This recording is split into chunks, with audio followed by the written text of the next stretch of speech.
திருச்சிற்றம்பலம். எந்நாடுடைய சிவனே போற்றி, எந்நாட்டவர்க்கும் இறைவா போற்றி. ஏகம் பத்துரை எந்தாய் போற்றி, பாகம் பெண்ணொரு ஆனாய் போற்றி. அண்ணாமலையம் அண்ணா போற்றி, கண்ணாரமுதக் கடலே போற்றி. காவாய் கனகத் திரளே போற்றி, கைலை மலையானே போற்றி போற்றி. நமச்சிவாய வாழ்க, நாதன் தாள் வாழ்க. அன்பர்களுக்கு ஆன்ம வணக்கம். நீங்கள் பார்த்து கொண்டிருப்பதும் கேட்டுக்கொண்டிருப்பதும் சிகாரம் சைவ நெறி பாடசாலை என்கிற டெலிகிராம் சேனல் மூலம் ஒவ்வொரு நாளும் அதிகாலை 5:20 மணிக்கு 12 திருமுறைகள் பாராயணம் செய்து வருகிறோம். அந்த வகையில் தற்பொழுது சிவபெருமானின் பெரும் கருணையினால் திருமூலதேவநாயனார் அருளிய திருமந்திரத்தை சிந்தித்து வருகிறோம். அந்த வகையில் நிகழ்ச்சிக்கு வருகை தந்துள்ள அத்துணை அடியார் பெருமக்களின் பொன்னார் திருவடிகளை மனம் மொழி மெய்களால் வணங்கி நிகழ்ச்சிக்கு வருக வருக என்று வரவேற்கிறோம். நிகழ்ச்சியை துவங்குவதற்கு முன்பாக திருமுறை ஆசிரியர்கள் துதி, திருக்கோவில் அடைதல், திருக்கதவம் திறத்தல், திருப்பள்ளி எழுச்சி ஆகிய பாடல்களை பாடி நிகழ்ச்சியை துவங்குவதை ஒரு வழக்கமாக கொண்டுள்ளோம். அந்த வகையில் நிகழ்ச்சியை வழிநடத்தி சொற்பொழிவாற்ற நமது ஐயா சிவ மாணிக்க நடராசர் ஐயா அவர்களை வணங்கி வரவேற்கிறோம். நற்றுணையாவது நமசிவாயவே. ஐயா வாங்க. அவங்களுக்கு கூப்பிடுங்க. சிவபெருமான் 27 துதி வாங்கம்மா. சண்பகவல்லி அம்மா. திருச்சிற்றம்பலம். அனைத்தடியார்களுடைய வணங்குகிறேன் அம்மா. ஆமா, அதுக்கு முன்னாடி 4 துதி செண்பகவல்லி அம்மா, அதுக்கு முன்னாடி 4 துதி அம்மா படிச்சுட்டான். வாங்க கௌசல்யம்மா. திருச்சிற்றம்பலம். பொழியர்கோன் வெப்பொழித்த புகழியர்கோன் கடல் போற்றி, ஆழிமிசை கல்மிதப்பில் அணைந்த பிரான் அடி போற்றி, வாழி திருநாவலூர் பண் தொண்டர் பதம் போற்றி, ஊழிமலி திருவாத ஊரர் திருத்தால் போற்றி. திருச்சிற்றம்பலம். நன்றிங்கம்மா. செண்பகவல்லி அம்மா. திருச்சிற்றம்பலம் அம்மா. அனைத்தடியார்களுடைய வணங்குகிறேன். 12 திருமுறைகளை அருளிய அருளாளர்கள் திருஞான சம்பந்தர், வாகீசர், சுந்தரர், திருவாத ஊரர், மற்றை திருமாளிகை தேவர், சேந்தனார், கருவூரர், தெல்லு பூந்துருத்தி நம்பி, வருணான கண்டராதித்தர், வேணாட்டடிகள், வாய்ந்த திருவாலியமுதர், மருவு புருடோத்தமர், சேதிராயர், மூலர், மண்ணு திரு ஆலவாயார், ஒரு காரைக்காலம்மை, ஐயடிகள், சேரமான், ஒளிர்கீரர், கல்லாடனார், ஒன் கபிலர், பரணர், மெய்வுணர், இளபெருமானோடு ஓங்கும் அதிராவடிகளார், திருமேவு பட்டின தடிகளோடு நம்பியாண்டார், நம்பி சேக்கீழாரும், சிவநெறி திருமுறைகள் 12 அருள் செய்த தெய்வீக தன்மையோரே, சிவநெறி திருமுறைகள் 12 அருள் செய்த தெய்வீக தன்மையோரே. திருச்சிற்றம்பலம். நன்றிங்கம்மா. நன்றிங்கம்மா. திருக்கோவில் அடைதல் தேவியம்மா வாங்கம்மா. திருச்சிற்றம்பலம். அடியார் பெருமக்களுக்கு இனிய காலை வணக்கம். அருள் பெருகும் தனி கடலும் உலகுக்கெல்லாம் அன்பு செறி கடலும் மாம் எனவும் ஓங்கும், பொருள் சமய முதசபையை நெறிதான் பெற்ற புண்ணிய கண்ணிரண்டெனவும் புவனம் மொய்ய, இருக்கட உண்ட அருளும் உலகம் எல்லாம் ஈன்றால் தான் திருவருளும் எனவும் கூடி தெருக்களின் நாண கன்றும் அரசும் சென்று செஞ்சடை வானவர் கோவில் சேர்ந்தாரன்றே. அம்மா திருச்சிற்றம்பலங்கம்மா. நன்றிங்கம்மா. அம்மா தி- திறத்தலும் படிக்கிறதுங்களாம்மா இல்ல? ஐயா விமலாம்மா படிப்பாங்கம்மா. நன்றிங்கம்மா. திருக்கதவம் திறத்தல். விமலாம்மா வாங்கம்மா. வாய்ப்பு இருக்கா அவங்க படிக்கிறதுக்கு? அம்மா வந்தாங்க ஐயா. ம் ஐயா கேட்டுக்கிறேங்கய்யா. கேட்டுக்கிறீங்களா? தேவி சரி, அம்மா படிங்கம்மா. தேவம்மா படிக்க சொல்லுங்க. தேவி அம்மா படிங்கம்மா. நன்றிங்கம்மா. திருச்சிற்றம்பலங்கம்மா. சிவாய நமன். பெருமான் பேரானந்தத்து விரியாதிருக்க பெற்றீர்காள் அருமான் உற்றை பிள்ளை நீர் அம்மா அலங்கி அறற்றாதே. திருமாமணிச்சே திருக்கதவும் திறந்த போதே சிவபுரத்து திருமால் அறியா திருப்புயங்கன் திருத்தால் சென்று சேர்பமே. நன்றிங்கம்மா. நன்றிங்கம்மா. திருப்பள்ளி எழுச்சி. குமாரையா வாங்கய்யா. நன்றிங்கம்மா. திருச்சிற்றம்பலம். போற்றி என்பாள் முதல் ஆகிய பொருளே புலர்ந்தது பூங்கலர்க்கு இணை துணை மலர் கொண்டு ஏற்றினின் திருமுகத்து எமக்கருள் மலரும் எழில் நகை கொண்டு நின் திருவடி தொழுகு சேற்றிதழ் கமலங்கள் மலரும் தன் வயல் சூழ் திருப்பெருந்துறை உரை சிவபெருமானே. ஏற்றுயர் கொடி உடையாய் என்னை உடையாய் எம்பெருமான் பள்ளி எழுந்தருளாயே.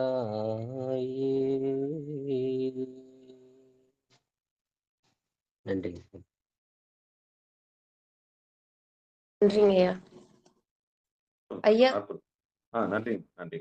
திருச்சிற்றம்பலம்.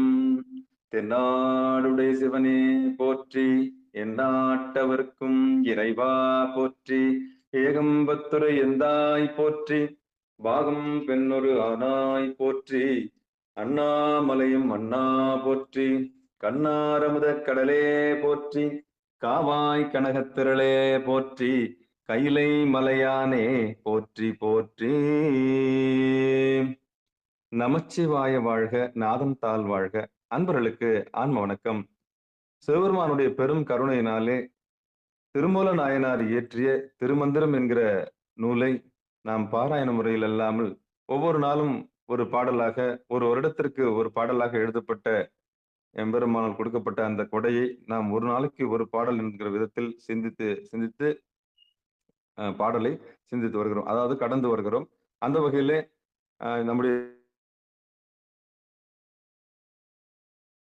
மொழி மெய்களாலை வணங்கி வருக வருக என்று வரவேற்று நம்ம எல்லாம் இந்த நிகழ்ச்சிக்கு ஆட்படுத்தி எல்லாம் அல்ல திருவருள் கருணையும் மனதிலே இருத்தி நம்முடைய அகையிருளை நீக்கி புறையிருளையும் நீக்கும் அகையிருளையும் நீக்கி நமக்கு வழிகாட்டிய அத்துணை குருமார்களுக்கும், நம்முடைய அப்பா அம்மா முதற்கொண்டு நமக்கு வாழ்க்கையில யாரெல்லாம் நமக்கெல்லாம் அறிவு கண்ணை திறப்பதற்கு வழிகாட்டுவதற்கு அருளியலுக்கும் பொருளியலுக்கும் உலகியலுக்கும் வழிகாட்டிய அத்தனை குருநாதர்களுக்கும் மனமார்ந்த நன்றிகளை தெரிவித்துக் கொண்டு நம்முடைய ஞான பாதையில் சிவபெருமானுடைய சிவகுருவாக வந்து நமக்கு சிவபெருமானை சுட்டி காண்பித்த அந்த மெய்ஞான குருவை நாம் பணிந்து நாம் இந்த நிகழ்ச்சியை துவங்குவோம். திருச்சிற்றம்பலம், தில்லையம்பலம். அடியனுடைய அந்த செந்நெறியில் ஆட்படுத்திய எல்லாம் வல்ல சிவபெருமானுக்கும் நம்ம குருநாதராக வந்த சிவானந்த பரமஹம்சருக்கும் அடியனுடைய உடல் பொருள் ஆவி இது மூன்றையும் ஒப்படைத்து எம்முடைய ஞானமெல்லாம் அவருடைய ஞானமாக, அவருடைய ஞானமெல்லாம் அடியனுடைய அதாவது அவருடைய குரலாக இங்கு பதிவாகட்டும் என்று சொல்லி திருவள்ளுவர் கருணை எண்ணி வியந்து நிகழ்ச்சிக்குள் இனிதே நுழைவோம். திருச்சிற்றம்பலம், தில்லையம்பலம். கடந்த ஒரு 2 வாரமாக நாம் வந்து அட்டமாசித்தியில இது அட்டாங்க யோகம், அட்டாங்க யோக பேரு அது குறித்து ரொம்ப விரிவா நம்மளால முடிஞ்ச வரைக்கும் பார்த்துட்டு வந்தோம்.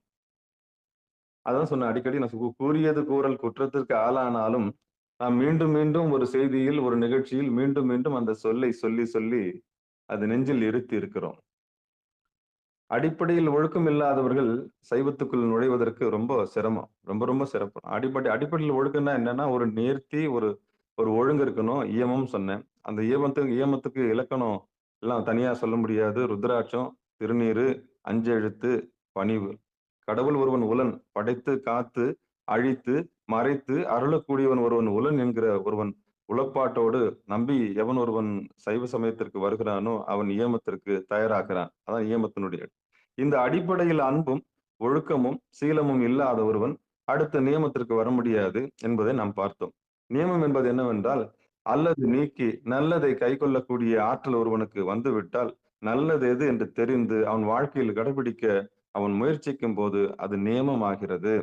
ஒரு நாளைக்கு கடைபிடிச்சிட்டு மறுநாளைக்கு நான்வெஜ் சாப்பிட்டான்னா அது நல்லபடியா சேராது இல்லையா?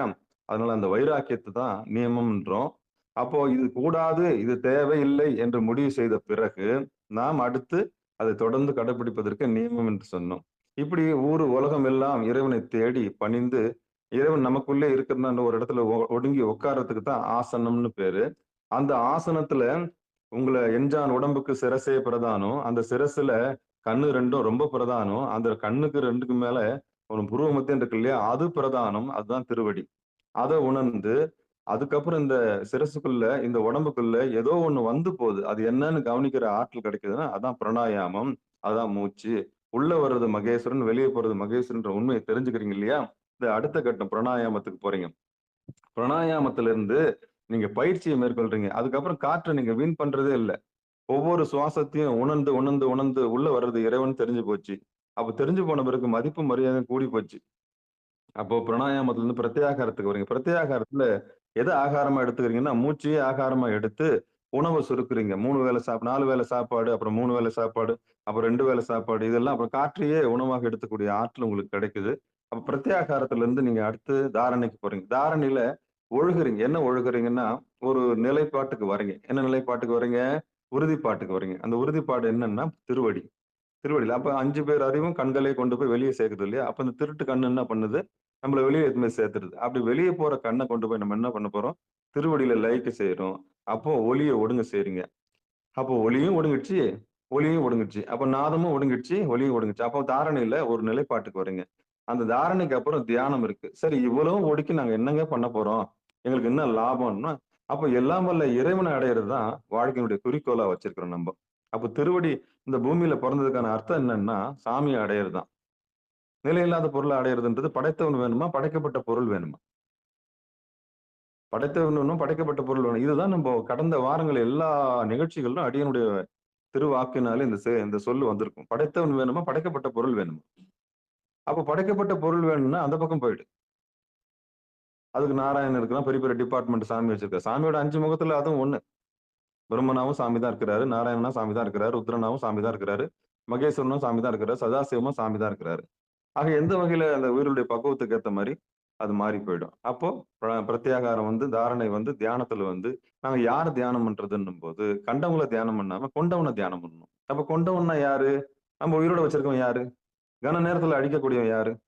கன நேரத்துல அடுத்த புதிரா இருக்கிற வாழ்க்கையில நம்ம முடிக்கக்கூடிய வாழ்க்கை யாருக்கிட்டனா சாமி கிட்ட இருக்குது. அப்ப கொண்டவன் யாரு? சிவபெருமான். அப்ப யார் தியானம் பண்ணணும்? கொண்டவனை தியானம் பண்ணணும். எங்க தியானம் பண்ணணும்? புருவத்தில் தியானம் பண்ணணும். அப்ப ஆடாம அசையாம நிறுத்தி இமைக்காம பார்த்தா அது இமயமலைன்னு சொன்னோம். இப்படி தியானத்துல அவனை தியானம் பண்ணும்போது நமக்கு முழுமை கிடைக்குது. அதுக்கு பேர் சமாதி. அந்த சமாதியில நமக்கு என்ன கிடைக்குதுன்னா, என்ன தருவான்? நம்பலத்தவன் தன்னையே தருவான். அவனையே கொடுத்துடுறான். அவன் சிவபதமே கொடுத்துடுறான். இதுதான் 8 படி. இந்த 8 படியை உயிர்கள் அடையக்கூடிய படிநிலைகள். இதுதான் அட்டாங்க யோக பேரு அப்படின்னு சொல்லு. அந்த அட்டாங்க யோக பேர்ல நமக்கு என்னென்னலாம் லாபம் இருக்குன்னு சொல்லிட்டு கடந்த 2, 3 வகுப்பா நம்ம ஒரு 8 வகுப்பா பார்த்தோம். அப்போ இந்த அட்டாங்க யோக பேருக்கு வர்றது ஒரு பெரிய விஷயம். அதுல இந்த ஒவ்வொன்னுத்துலயும் வந்து தேங்கி போய் இருந்த உயிர்கள் இருக்கு இல்லையா? அந்த உயிர்களுக்குள்ள பலனும் வந்து திருமூலர் சொல்றார். அதையே நம்ம கடந்த 8 நாளுக்கா பார்த்தோம். அப்ப சமாதி வந்தவங்களுடைய நிலைமை என்னன்னு நேத்து பார்த்தோம். அதோட அந்த அட்டாங்க யோக பேரு முடியுது. ஆனா பலமுறை சொல்லிட்டேன் நானு. சமாதியோட வாழ்க்கை முடிஞ்சிராது.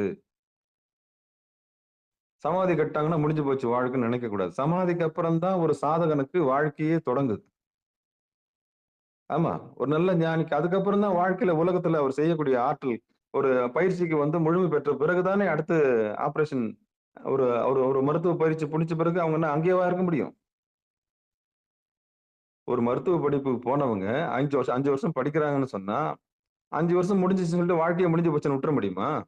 விட்டுற முடியாதுல்ல. அதுக்கப்புறம் அவங்க பயிற்சிக்கு போணும். பயிற்சி மருத்துவரா போணும். அதுக்கப்புறம் வந்து அவங்க சேவை செய்யறதுக்கு போணும். அவங்க எப்படி டெடிகேட் பண்றாங்களோ அதுக்கேத்த மாரி நம்ம போ வேண்டியதுதான். அது மாரிதான் ஒரு படிப்பு முடிஞ்ச பிறகு. அப்போ இந்த வாழ்க்கை என்கிற ஆன்மீக பயிற்சியில சாமி இந்த 8 அந்த யோகங்கள சொல்லி கடைசியில சமாதியில தன்னையே தந்து முழுமை பெற்ற ஒரு மனிதராக என்லைட்மென்ட் அதாவது பரிபூர்ண விடுதலை அடைந்த இறைவனுடைய திருவடி அடைந்த சமாதி நிலை அடைந்தவர்கள் அடுத்து உலகத்தில் பணியாற்ற வருகிறார்கள். எப்படி வர்றாங்கன்னா, அந்த பாமரர்களுக்கு புரிய வைக்கிறதுக்காக அவங்க வெளிய வருவாங்க. அதான் சமாதிக்கு அப்புறம் தான் வாழ்க்கையே இருக்கு. ஆனா உலகம் என்ன சொல்லுதுன்னா, சமாதியோட செத்து போயிட்டான்னு அர்த்தம். முடிஞ்சு போச்சு. அப்ப செத்து போறதுன்னா என்ன? சத்து போறது. சத்து போறதுக்காக அவன் வரல. அப்ப சமாதின்றது செத்து போறது இல்ல. ஒடுங்குறது. ஒடுங்கி தன்னைத்தானே அறிதல். ஆமா. அப்ப இயல்பா பாசத்திலிருந்து சாமியோட பெருங்கருணையினால ஆணவம், கன்மம், மாயை இதெல்லாம் கடந்து உயிரறிவு பெற்று, அதுக்கப்புறம் சிவபெருமானுடைய பதி அறிவு பெறுவதற்கு தான் அந்த உயிர் முயற்சிக்குது. அந்த பதி அறிவு பெற்று, பதியோட சமமா இருக்கக்கூடிய பசு பதியா இந்த பூமியில சர்வீஸ் செய்யறதுக்கு அடுத்து ஒரு சமாதி நிலைக்கு அப்புறம் ஒரு உயிர் வந்து இங்க பணியாற்ற வருகிறது. ஆமா நேற்றோட நம்ம என்ன பார்த்தோம்னா, சமாதி நிலையை பார்த்தோம். சமாதிக்கு உண்டான பரிச பார்த்தோம். இது எல்லாம் ஒரு ரீகால் மாரி இப்ப நான் உங்களுக்கு சொல்லிட்டேன். சரியா? சிவபெருமானே. இன்னைக்கு நம்ப இதெல்லாம் ஏன் நினைவுபடுத்துறேன்னா, இவ்ளோ செய்திகள் அடங்கு ஒரு பாடல அப்படி சுலபமா கடந்து போயிட முடியாது. அந்த அளவுக்கு சாமி நம்மளுக்கு எல்லா ரகசியங்களும் இதுல ஒளிக்க வச்சுட்டு போயிட்டாரு. ஆமா. அப்படி கைலாய பரம்பரைன்னு சொல்லக்கூடிய சிவபெருமான் அம்பாளுக்கு உபதேசிக்க, இருவரும் நந்தியம்பெருமானுக்கு உபதேசிக்க, நந்தியம்பெருமான் ரிஷிமார்களுக்கும், சனகாதி முனிவர்களுக்கும் எல்லாருக்கும் உபதேசிக்க, அதில் பிரதானமாக நம்முடைய திருமூல நாயனார் இந்த திருமூல நாயனாருக்கும் உபதேசிக்க, அந்த திருமூல நாயனார் ஒரு வருடத்திற்கு ஒரு பாடல் என்று எழுதப்பட்ட இந்த நூல் தான் இந்த திருமந்திர நூல். இந்த உபதேசன்றது எவ்வளவு முக்கியம் தெரியுமா? ரொம்ப ரொம்ப முக்கியம். தொட்டு காண்பிக்காத வித்தை சுட்டு போட்டாலும் வராது. என்னதான் நீங்க காதால கேட்டாலும் ஒரு முறை அடியேனை நீங்க என்ன பண்ணணும்? என்ன நச்சரிச்சு கேட்டு வாங்கிக்கணும். ஆனா அந்த அளவுக்கு பசி இருக்கணும் உங்களுக்கு. அந்த அளவுக்கு பசி இருக்கணும். பசி இருந்தா மட்டும்தான் தேடல் உள்ள உயிர்களுக்கே எங்க இறைவனை தொட்டு காமிக்கப்படும். தேடல் இல்லாதவர்களை பத்தி கவலையே இல்ல. கடவுள் இல்லைன்றவனை பத்தி நம்மளுக்கு கவலை இல்ல. கடவுள் இருக்குன்னு சொல்லி பாவம் அலையறான் இல்லையா? அவனுக்கு இருப்பிடத்தை காமிக்கிறது தான் நம்ம வந்து ரொம்ப பிரயத்தனப்படுறோம். அவனுடைய அறியாமை நீக்குவதற்கு தான் நம்ம ரொம்ப ரொம்ப பிரயத்தனப்படுறோம். அதத்தான் இப்ப நம்ம இந்த பாடல்ல பார்க்க போறோம். சிவபெருமானே. ரொம்ப மகிழ்ச்சிங்க. திருவருள் கருணையினால அட்டாங்க யோக பேர்ல எல்லாருமே எங்க சிகாரத்துக்கு வந்திருக்கோம் எல்லாருக்குமே இயமம்னா என்னன்னு தெரியும், நியமம்னா என்னன்னு தெரியும். அந்த அளவுக்கு அடியேன் போராடி போராடி சொல்லிக் கொடுத்திருக்கேன். இயமம், நியமம், ஆசனம், பிராணாயாமம், பிரத்யாகாரம், தாரணை, தியானம், சமாதி. இது வந்து உயிர்கள் வந்து பக்குவப்பட்டு சரியை, கிரியை, யோகம், ஞானத்துல பக்குவப்பட்டு மேல வரக்கூடிய ஒரு செய்தி. இதெல்லாம் பார்த்து பயந்துராதீங்க. ஒரு ஒரு சொல்லும் புது புது சொல்லா இருக்குன்னு சொல்லிட்டு இந்த சொல்லாடல் குறித்து பயப்படாதீங்க. பாமரர்களும் புரிந்து கொள்ளக்கூடிய அளவுக்கு அடியேன் பேசியிருக்கிறேன். கடந்த வகுப்புகள்ல நீங்க எடுத்து பார்த்தீங்கன்னா தெரியும். ரொம்ப புரிதலோட இயல்பாக கலோக்கியல் லாங்குவேஜ்ல, லோக்கல் லாங்குவேஜ்ல எப்படிலாம் புரியுமோ அந்த அளவுக்கு இந்த ஐத்தட்டு அந்த உயர்ந்த நாகரிகமா பேசக்கூடிய உயர்ந்த ஆன்மீக தட்டு பீப்புளுக்காக நான் பேசவே இல்ல. அடியில ஒருத்தன் கீழ இருந்து உண்மையை தெரிஞ்சுக்க மாட்டானான்னு சொல்லிட்டு இயல்பான தமிழ்ல பேசியிருக்கிறேன். அந்த வகையில சாமி நமக்கு இந்த 3ஆம் தந்திரத்துல 11வது தலைப்பாக அட்டமா சித்தி என்கிற தலைப்பின் கீழே நாம இப்போ சிந்திக்க இருக்கிறோம். அதுல முதல் பாட்டு திருச்சிற்றம்பலம், தில்லையம்பலம். பணிந்தென் திசையும் பரமனை நாடி துணிந்தென் திசையும் தொழுதெம்பிரானை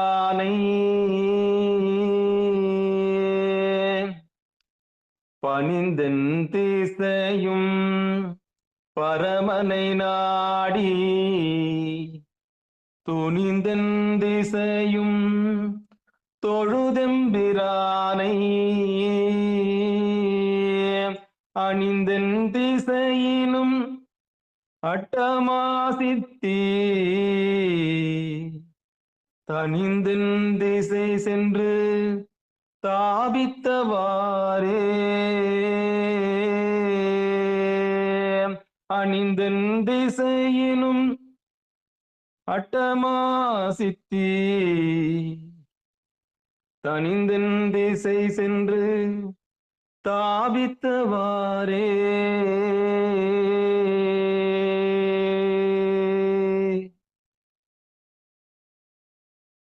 இது பாடல். பாடலுக்கு பணிந்து என் திசையும் பரமனை நாடி. என்ன, சில பேருக்கு பாடினா புரியும், சில பேருக்கு படிச்சாதான் புரியும். பணிந்து என் திசையும் பரமனை நாடி துணிந்து என் திசையும் தொழுது எம்பிரானை அணிந்து என் திசையினும் அட்டமா சித்தி தனிந்து என் திசை சென்று தாபித்தவாறே. இது பாடல். பாடலுக்கு உண்டான பொழிப்புரை தர்மயாதனை என்ன சொல்லுதுன்னு பார்ப்போம். யாவரும் மட்டமா சித்திகளை பெற்று அவற்றை 8 திக்கிலும் சென்று விளங்கக் காட்டி பெருமை பெற்றது சிவபெருமானை பல்லாற்றானும் வழிபட்டே யாம் அப்படின்னு ஒரு செய்தி 3 வரியில முடிச்சிருக்கிறாங்க. குறிப்புரை பார்ப்போம். பணிதல், நிலத்தில் வீழ்ந்து வணங்குதல், தொழுதல், கும்பிடுதல், அணிதல், ஒப்பனை செய்து மகிழ்தல், தணிதல், அடங்குதல், துணிதல், நம்புதல், என் திசை சென்று அட்டமா சித்தி தாபித்தவாறு பரமனை நாடி துணிந்து என் திசையிலும் சென்று பணிந்து தொழுது அணிந்து தணிந்து என கூட்டுக. சிவபெருமானை எவ்வகையிலேனும் நினையாமல் சித்தி பெறுதல் கூடாது என்பதாம். இதனால் அட்டமா சித்தி பேற்றுக்கு ஆவது கூறப்பட்டது அப்படின்னு குறிப்புரை சொல்லப்படுது. இது தர்மயாதினம். இப்ப நம்ம அனுபவத்துக்கு போலாம். அனுபவம் யதார்த்த உலகத்துக்கு போவோம். பணிந்தென் திசையும் பரமனை நாடி, பணிந்து என் திசையும் பரமனை நாடி. இது ஆரம்பத்துல ஒரு உயிர், தேடல் உள்ள உயிர் இருக்கு இல்லையா, போடும். ராமேஸ்வரத்துக்கு போகும், அப்புறம் காசிக்கு போகும், அப்புறம் அந்த கோல்கத்தாவுக்கு போவோம், அப்புறம் மும்பைக்கு போவோம். அப்படி எப்படிலாம் போய் தேட முடியுமோ அத்தனையும் தேடுறது ஆரம்பத்துல. இது உயிருடைய இயல்பு. உயிருடைய இயல்பு. இங்க இருப்பாரா ஈஸ்வரன், அங்க இருப்பாரா ஈஸ்வரன், இங்க இருக்கிற ஈஸ்வரன், அந்த ஈஸ்வரன் கோயிலுக்கு போலாமா, இந்த ஈஸ்வரன் கோயிலுக்கு போலாமா, அந்த ஈஸ்வரன், இப்படி ஓடி போய் பரமனை நாடுறது. இது இயல்பு தானே. அங்க போனா எதனா இருக்குமா, இங்க அது இக்கரைக்கு அக்கறை பச்சை, அந்த மாதிரி சாமிக்கு ஏதாவது எதை தின்னா பித்தம் தெளியும். முதல்ல ஆரம்பத்துல இந்த உயிர் படாத பாடுபடும், தேடும். ஓடி இங்க இருக்குமா அங்க இருக்குமான்னு தேடும்.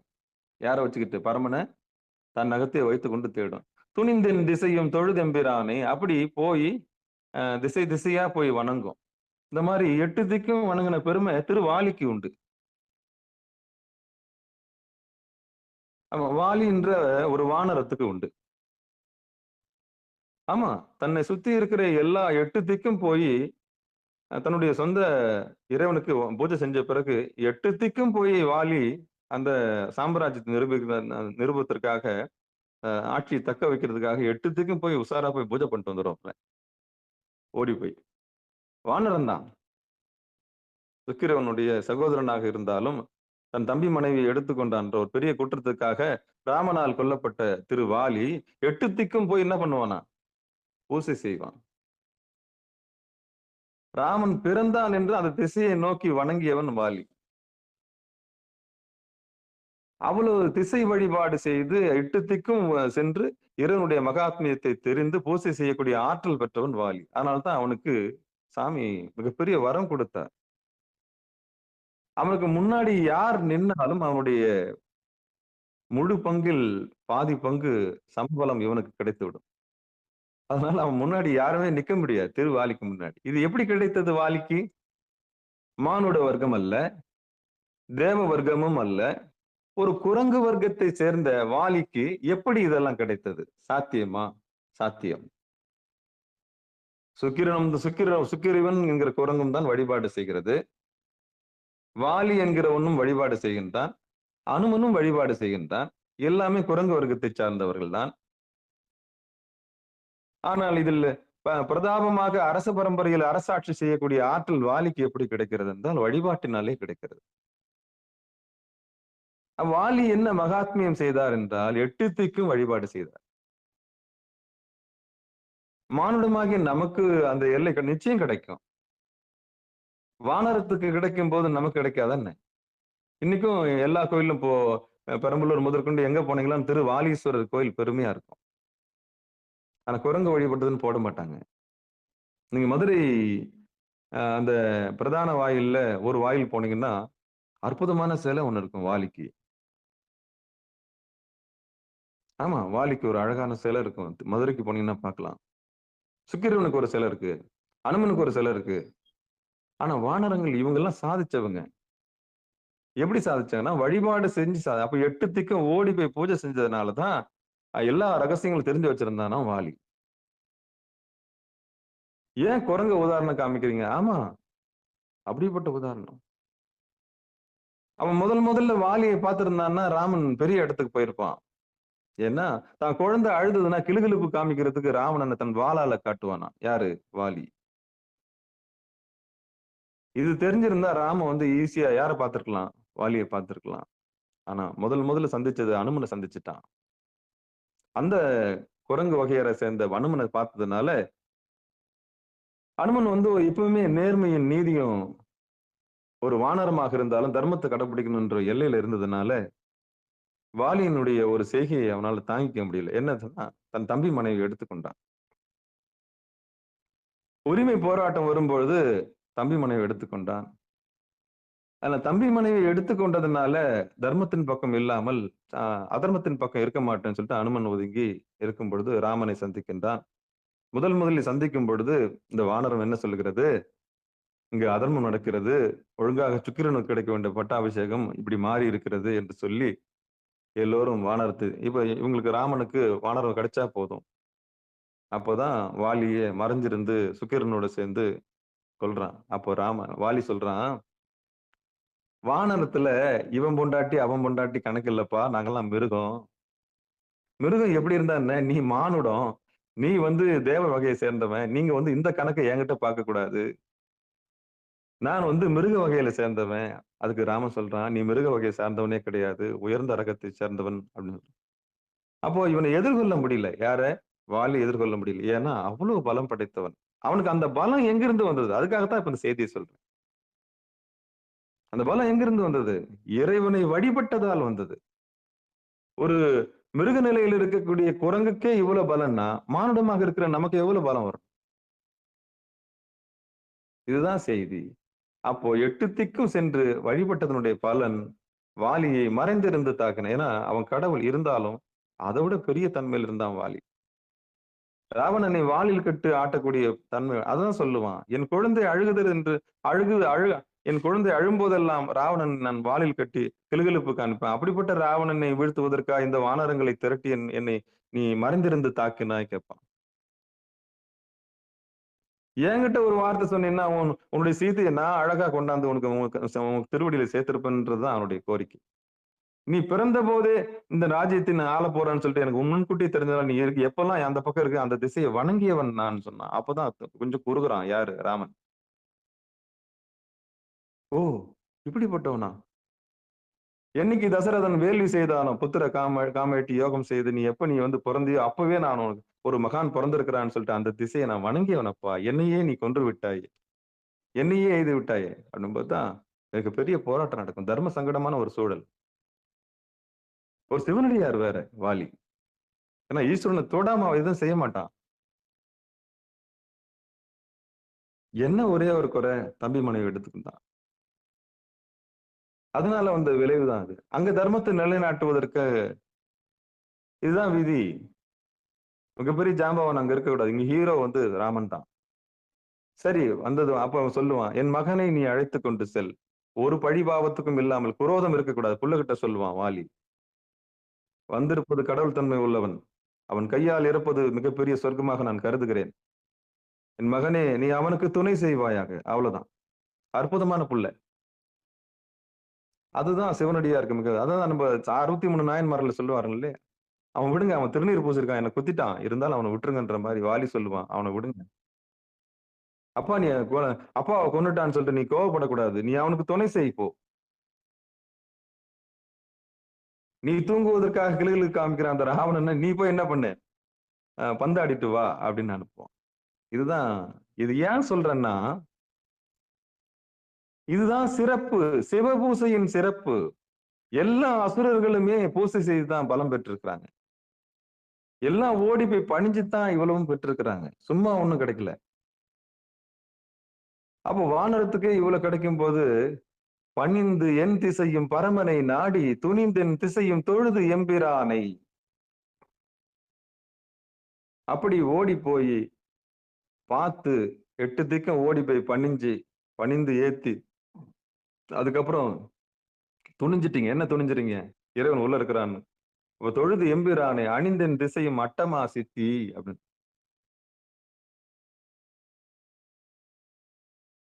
இது நான் ஆரம்பத்திலேயே சொன்னேன். நான் பதஞ்சலின்னு ஒரு முனிவர் இருந்தாரு. அவருடைய கதை எல்லாருக்குமே தெரியும். ஆதி சேஷனாக அவர் படுத்துக் கொண்டிருக்கும் போது ஒரு நாள் பூபாரத்தை தாங்க முடியலன்னு வருத்தப்பட்டாரு. எம்பெருமானே, அவருக்கு பெருமானே நாராயணன் தானே. அவர் சொல்லுவாரு, என்னால பூமியினுடைய பாரத்தை, இந்த உங்களுடைய பாரத்தை என்னால தாங்க முடியலையே. அப்ப நாராயணனை கேட்க, நாராயணன் சொல்வாரு, நான் கனப்பொழுதும் எம்பெருமான் திரு நடனத்தை பார்த்துட்டு இருக்கேன். அப்படியா? நாங்கெல்லாம் உங்களைத்தானே மூலப்பொருளா நினைச்சிட்டு இருக்கிறோம். நீங்களே எங்க இருக்கீங்க? நானே நடனத்தை, எனக்கு எம்பெருமான், என்னுடைய எம்பெருமானை நான் ரசிச்சு பார்த்துட்டு இருக்கேன். நடனத்தை, ஆனந்த தாண்டவத்தை பார்த்துட்டு இருக்கேன். அப்படியா? நாங்கெல்லாம் அதை பார்க்க முடியாதா அப்படின்னு கேட்டப்போ, அந்த பூபாரத்தை என்னுடைய உடம்பு என்னால தாங்க முடியலையா, நான் மெய்மறந்து அங்க இருந்துட்டேன். சரி சரி, அதே மாதிரி நாங்களும் மெய்மறந்து இறைவனை பார்க்கணும்னு அந்த ஆதிசேஷன் அந்த பாம்பு கேட்கும்போது சொல்லுவார் நாராயணன், நானும் அந்த நடனத்தை அப்ப நீ பூலோகத்துல போயிட்டு அந்த வனம் இருக்கு, தில்லை வனம் இருக்கு, அங்க போய் தவம் பண்ணி இறைவனுடைய திருவடியை நீ போய் பாரு அப்படின்னு. அப்படிதான் அனுப்பி வைக்கிறாங்க. அங்கிருந்து வந்ததுதான் அந்த பதஞ்சலி. அப்படி யோகம் பண்ணி பயிற்சி பண்ணி, சாமியே நான் நடராஜரை பார்க்கணும்னு சொல்லிட்டு அந்த ஆனந்த தாண்டவத்தை பார்க்கணும்னு பெரிய முயற்சி எடுக்கிறார். அவரும் இந்த அட்டாங்க யோகத்தை பெருசா சொல்லுவாங்க. அவரும் இந்த இயமம், அதாவது ஒழுக்கத்தை கடைபிடிச்சு காட்டுல, அப்புறம் நியமத்தை கடைபிடிச்சு, அப்புறம் ஆசனத்தை பின்பற்றி, அதுக்கப்புறம் பிராணாயாமத்தை செஞ்சு, அதுக்கப்புறம் பிரத்யாகாரத்தை செஞ்சு, தாரணையில மூழ்கி, அதுக்கப்புறம் தியானத்துல அந்த இறுதி இலக்கை அடைஞ்சு, அதுக்கப்புறம் சமாதி, இறைவனோட இரண்டரை கலக்கிற நிலைக்கு வந்த பிறகு சாமி சொல்லுவாரு, உனக்கு நான் வேணுமா, காளி வேணுமா? ஆமா, அங்கேயும் செக் வைக்கிறாரு. அப்போ உனக்கு உனக்கு என்னுடைய திருவடி வேணுமா, இல்ல அட்டமா சித்தி வேணுமா? அட்டமா சித்தி யாரால தர முடியும்? The magic, the black magic. Black magic, மணல்ல கயிறாக்குறது, உடம்ப குறுக்குறது, இதெல்லாம் அவனுக்கு இந்த மாதிரி இந்த சின்ன சின்ன இந்த விளையாட்டோட நீங்க உலகத்துல சாகசம் பண்ணணும்னு ஆசைப்படுறியா, இல்ல ஊர் வேணுமா, பேரு வேணுமா, புகழ் வேணுமான்னு கேட்பார். யார? அந்த சாதகனை, அதாவது பதஞ்சலி கேட்பார். பதஞ்சலி உஷாராயிடுவார். ஏன்னா டார்கெட் என்னது? டார்கெட் என்னது? திருநடனம் பாக்குறது, ஆனந்த தாண்டவத்தை பார்க்கணும், அதான் டார்கெட்.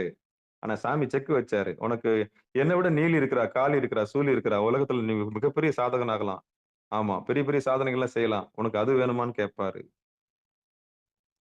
இவன் உஷாரா என்ன கேட்பான்? சாமி திருவடியை மட்டும் கொடுங்க, எனக்கு ஆனந்த பேர் வேணும். அப்பனா என்ன தெரியுது? ஒரு உத்தமர்கள் ஒருபோதும் சித்திகளை விரும்புவதே இல்லை. திருவடியை மட்டுமே நோக்கமாக வைத்தவர்களுக்கு 8 சித்தி என்ன? எண்ணிலி சித்திகள் அப்படின்னு ஒரு பாட்டு ஒண்ணு வரும். இதுல அந்த கண்கள் இரண்டும் அந்த பாட்டு இருக்கு இல்லையா, அதுல வரும் பாருங்க. எண்ணிலியாகிய சித்திகள் வந்தென எய்துவதாகாதே, என்னை உடை பெருமானருளீசன் எழுந்தருள பெரிலே அப்படின்னு பாடுவாங்க. அப்படி பாடும்போது மாணிக்க வாசகர் சொல்றாரு, ஐ டோன்ட் வாண்ட் சித்திகள். அப்போ சாதகர்கள், உண்மையான சிவனடியார்கள் ஒருபோதும் இந்த அட்டமா சித்தி எல்லாம் பேரெல்லாம் என்ன பண்ண மாட்டாங்க, ஒருபோதும் எதிர்பார்க்க மாட்டாங்க. ஏன்னா நடத்துறது இறைவன் தான் அறிவு வந்துட்ட பிறகு, சாமி தான் எல்லாம் செய்யறாரு தெரிஞ்சிட்ட பிறகு, இந்த ஊரு பேரு, அப்புறம் மேஜிக் பண்றது, அப்புறம் சில பேர் சரி பண்றது, கியூர் பண்றது, கியூர் இதெல்லாம் பண்றதுலாம் நமக்கு தேவையில்லை. அந்த தனிப்பட்ட குறி சொல்றதெல்லாம் நமக்கு தேவையில்லை, வேண்டவே வேண்டாம்.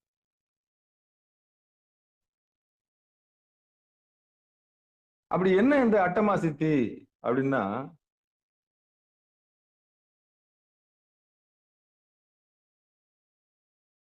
அதுல சுருங்குதல், தன்னைத்தானே சுருக்கிடுறது, விரிதல், தன்னைத்தானே விரிச்சு நிக்கிறது, அப்புறம் பெருத்து கனமாதல் அப்படின்னா ரொம்ப குண்டா நம்மளை காமிச்சுக்கிறது, அப்புறம் லேசாதல், அந்த ஆக்சிஜனை பலூன் ஊதி நம்ம விட்டுட்டீங்கன்னா, காற்று நிரப்பி விட்டீங்கன்னா அப்படியே மிதக்கம் பார்த்துருப்பீங்க, அந்த மாதிரி லேசாதல், அப்புறம்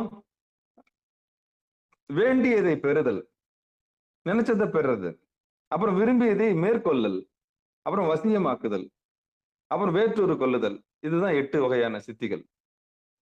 இது சமஸ்கிருதத்துல மகிமா, லகிமா, மாமா, மாமா அப்படி நிறைய மாமா வரும். நம்ம தமிழ்ல அப்படியே பார்த்துருவோம். அப்போ இந்த 8 திக்கும் போய் பரமனை தேடி வணங்கி இவனே மேலான தெய்வம்னு ஒரு உறுதிப்பாட்டுக்கு அதுக்கப்புறம் ஏமோ நியமோ எல்லா விஷயத்தையும் ஒழுங்கா தேடி கண்டுபிடிச்சு அதுக்கப்புறம் சமாதி நிலையில கிடைக்கக்கூடிய பேரன்னு நம்ம பார்த்தோம். அந்த அதுல கிடைக்கக்கூடிய அட்டமா சித்திகளை பத்தி தான் இப்போ திருமூலர் நமக்கு இந்த ஒரு பாட்டுல விளக்குறாரு. நிச்சயம் கிடைச்சிடும், ஒரு சாதகனுக்கு நிச்சயம் கிடைக்கும், இதெல்லாம் கிடைக்கும். ஆனா அதுல மயங்க கூடாதுன்றதான் அடியனுடைய விண்ணப்பம். ஒரு நல்ல சாதகன், ஒரு நல்ல சாதகி அதுல போய் அங்க இருந்துடக்கூடாது.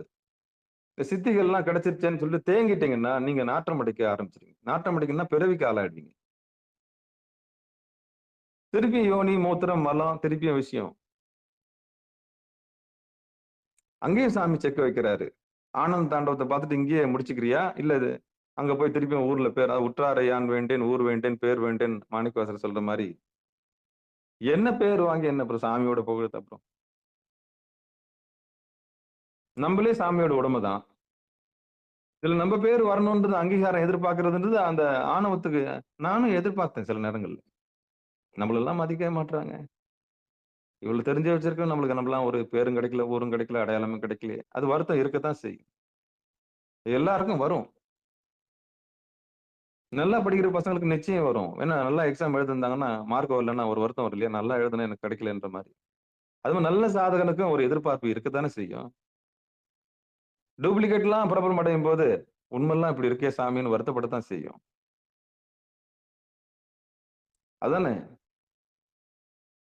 இப்ப கண்டவன்லாம் சாமியார் வேஷம் போட்டுக்கிறான் இல்லையா, வேடம் தரித்தவர்கள்லாம் சாமியார் ஆயிட முடியுமா அப்படின்ற மாதிரி ஒரு ஆதங்கம் வரத்தானே செய்யும். உண்மையை தெரிஞ்சவங்க உண்மையை தெரியாதவங்களுக்கு உள்ள போராட்டம் இருக்கத்தானே செய்யும்.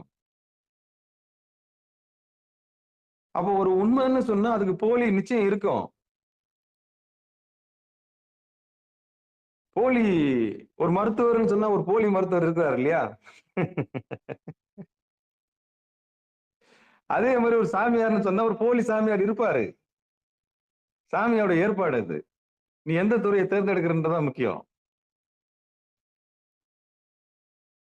ஆமா, எல்லா துறையிலும் ஒரு போலி இருப்பாங்க. கடவுள் இல்லைன்னு சொல்றவன ஒரு போலி நாத்திகம் இருப்பான். உள்ள போய் பின்பக்கம் பேக்கர் வழியா சாமி கும்பிடுறவன் இருப்பான். பொண்டாட்டி புள்ள குங்கு மஞ்சாலாம் காப்பாத்துறதுக்கு பின்னாடி போய் சாமி கும்பிட்டு மேடையில் என்ன பண்ணுவான், அவன் போலி நாத்திகவாதி. பின்னாடி கும்பிட்டு முன்னாடி இல்லைன்னு சொன்னா அவன் பச்சை போலி. அவன் தீக்காக்காரனே கிடையாது, திருட்டு தீக்காக்காரன் அவன். அவன் போலி நாத்திகன். எப்படி போலி சாமியார்னு சொல்றோமோ அதே மாதிரி அவன் போலி நாத்திகன். ஹம்பக்கு.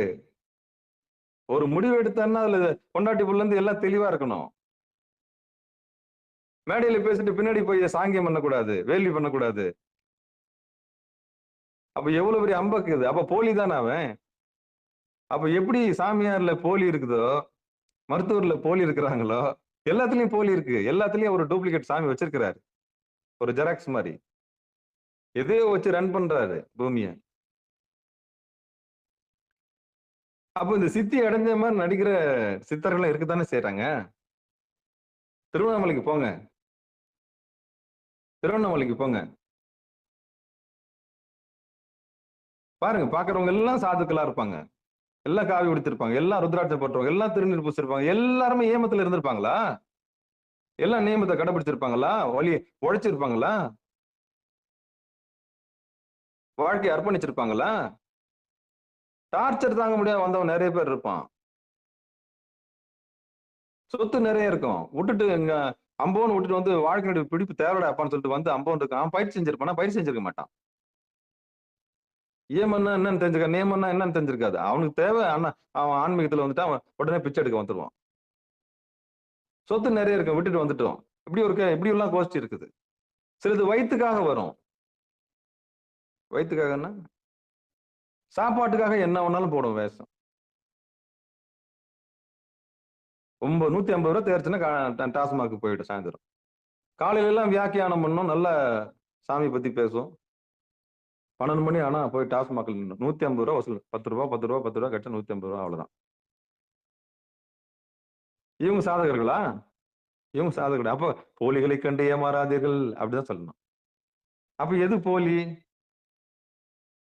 அப்போ போலின்னு ஒண்ணு இருக்குதுன்னா அப்போ ஒரிஜினல் ஒண்ணு இருக்குது இல்லையா? அதை தேடி கண்டுபிடிக்கணும், அதை தேடி கண்டுபிடிக்கணும். அப்போ இந்த சித்திகள் அப்படின்னா, எண்ணிலி சித்திகள் என வந்து உருவது ஆகாதே அப்படின்றார் மாணிக்க வாசகர். எனக்கு தேவையில்லைப்பா, அதை வச்சு நான் என்ன பண்ண போறேன்?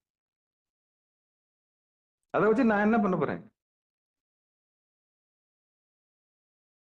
அப்போ உத்தமர்கள், சிவனடியார்கள் சிவானந்த பேரை மட்டும்தான் கேட்பாங்க. அதான் வீடு பேர், அதை மட்டும்தான் கேட்பாங்க. ஆனா சித்தர்கள் சில இடங்கள்ல சிக்கிக்குவாங்க. அப்படி சிக்கின சித்தர்கள்லாம் திருப்பியும் பூமிக்கு பறப்பாங்க. அப்ப நீங்க என்ன முடிவு பண்ணணும்னா, நாம என்ன முடிவு பண்ணணும்னா, இந்த சித்திகள் கூட என்னை வந்து உறக்கூடாது, என்னை வந்து தொடக்கூடாது சாமி, வேண்டாம். அதுல மயங்கிடுவேன் நான். ஆமா, சாதாரண முகமண்ணுக்கே மயங்குறோம் இல்லையா? முகமண்ணா என்ன? துதிக்கு. உங்களை மாதிரி யாரும் பாட முடியாதுன்னு சொன்னா முடிஞ்சு போச்சு, கதையே தீர்ந்து போச்சு. ஐயோ ஏறிடும்பார் தலைக்கு கர்வம், அழகா பாடுறீங்கன்னு சொன்னாலே முடிஞ்சு போச்சு கதை. நமக்கே இப்படி இருக்குதுன்னா நமக்கே இப்படி இருக்குன்னா இன்னும் ஆணவத்தில் இருக்கவங்களுக்கு எப்படி இருக்கும்? அதுல முழுமையா இருக்கிறவங்களுக்கு. அதுதான் இந்த புகழ் கர்வம்னு சொல்லுவாங்க. அது நமக்கு தேவையில்லை. அப்புறம் தொழில் கர்வம், ஜாதி கர்வம், ஆணவ கர்வம். நான் சிகப்பா இருக்கிறன்றது கர்வம், என் முடி இடுப்புல இருக்குன்றது கர்வம், என் கண்ணு அழகா இருக்குன்றது கர்வம். இப்படி ஒவ்வொரு கர்வமும் இருக்குது. இந்த கர்வ பங்கம் நாசம் பண்ணணும். இதுக்கு யார் குருநாதர் வேணும்? இதெல்லாம் ஒண்ணுமே இல்லை அப்படின்னு கடந்துடணும், உடம்ப கடக்கணும் முதல்ல. அதான் உடம்புன்றது இத்தனை ஆணவ பகுதியா பிரியுது. ஒண்ணு ஜாதியில பிரியும், இல்ல தோற்றத்துல பிரியும்.